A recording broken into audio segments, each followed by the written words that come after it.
மனத்தில் உறுத்தி பதத்தை எனக்கு அளித்து மகிழ்த்தவா.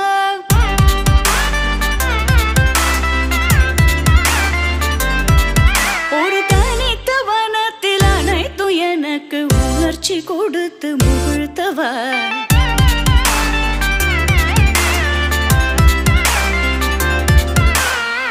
கடல் அலையினில் கதிரவனொளியினை இணையிரு கழலன கனித்தவா.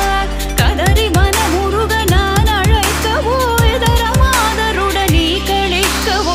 இது தகுமோ இது முறையோ இது தர்மம் தானோ. இது தகுமோ இது முறையோ இது தர்மம் தானோ. குழலூதிடும் பொழுது ஆடிடும் குழைகள் போலவே மனது வேதனை நிகழ்வோடு பாயுதே. கண்ணா என் மனமிக